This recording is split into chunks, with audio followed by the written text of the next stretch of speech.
Dimitri Leonidas, and I play Scorpus in the show. Gabriella Pession, and I play Antonia in the show. Scorpus, the greatest driver in Rome. Yeah. Why does he refer to himself in the third person? Yeah, that was something that was not originally in the early drafts. I think there was a rewrite that Rodat had written, and there's a reference to it where he references himself, and Roland really liked it. And so we started to lean into it, and the idea that Scorpus is a persona that he's created. It's not his real name. It's almost a symbol of glory and victory, and I think whoever he is underneath it has got caught up in this persona that he's created. And hence he talks about himself in the third person. So you sense there is a sort of slight schizophrenia there almost, where something in his head is separated from it. And yet he's fully living in it, you know? Speaking about leaning on things in the script, how flexible was the script for you guys to really put your own personalities into the characters you play? I think it was...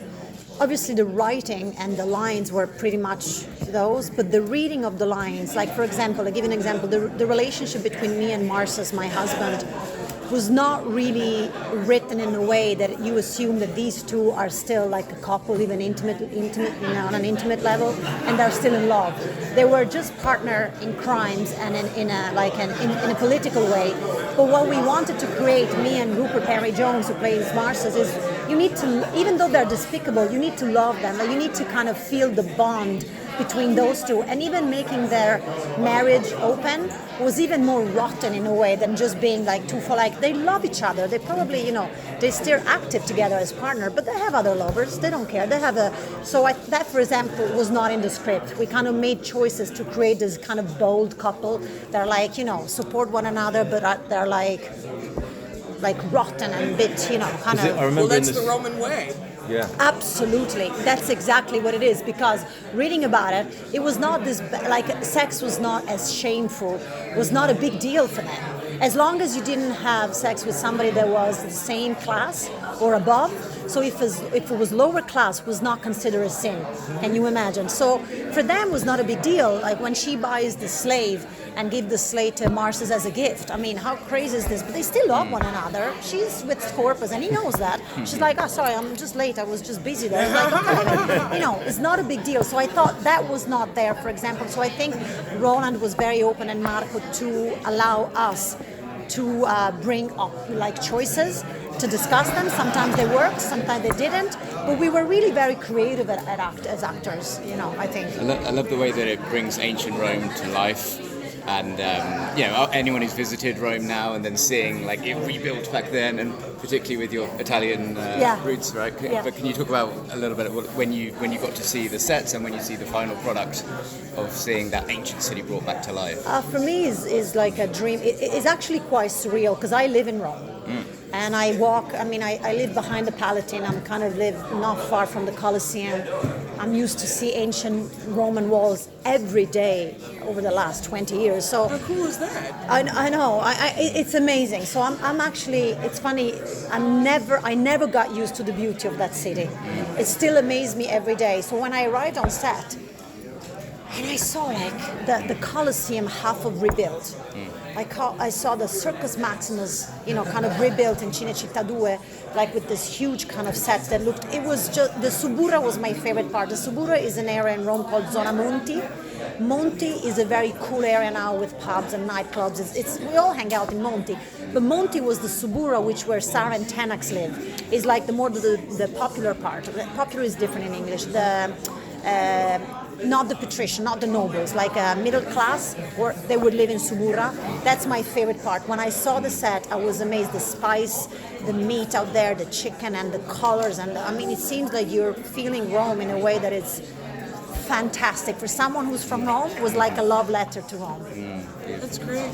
Can you talk a bit about the physicality and training that you must have gone through in order to play this character, who's a chariot driver? Yeah. So myself and a few of the other charioteers, we got to Rome a few weeks early to begin training, really. It was we didn't have a lot of time, so we very quickly had to graduate from carriages. You know, we used to sit on a carriage, and then move into chariots, 2-horse chariots at first.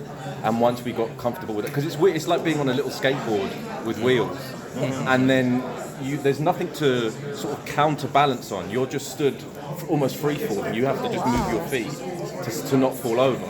And then eventually it's 4 horses, and the power of those horses is like something that I was really glad to experience, but it's insane. Like the guys that actually did it, the stunt guys, and 2,000 years ago, it's insane. It's like... Did you interact with live horses? Yeah, I had to actually go and sort of audition a potential horse for Incitatus. So they were like, yeah, did I not tell you this? No. I got to the stables and Roland said to me, we're going to send you off to go and meet a few different horses. And the first horse I met was this like veteran actor horse that had done loads of TV work. And so he sort of comes trotting over to me, he's really friendly. He's, you know, I was told he was good on set, knows his lines, you know. And so I kind of met this horse and I was like, yeah, there's nothing intimidating about him because he's so used to it all. Yeah. So then they're like, there's another horse called Silaro we want you to meet.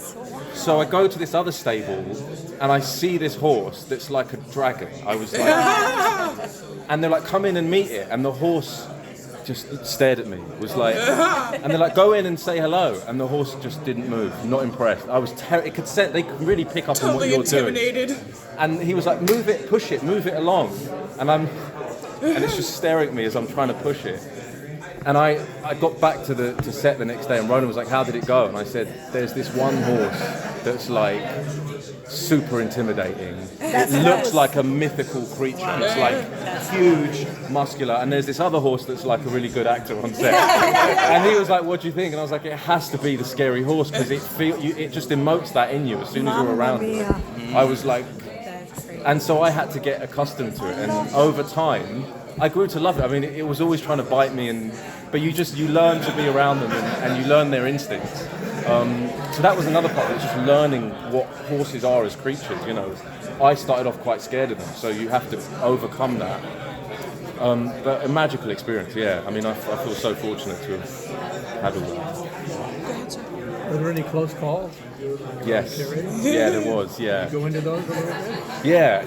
So the scene is when the introduction of the gold faction, and I come out and the other actors on the horse, the chariot behind me, and the scene they wanted us to hold the reins with one hand and wave up to the crowd with the other.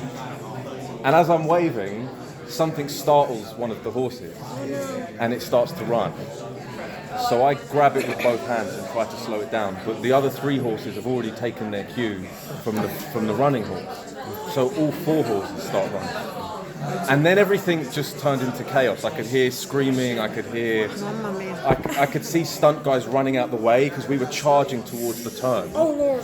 So I dropped back and pulled. But as you fall back, you're in the sort of eye line where all the sand, the horses are. So I'm trying to hold my eyes open, and it's like an earthquake happening at the end of your arm. These 4 giant, they're pounding the earth. And I can see the corner of Circus Maximus getting tighter.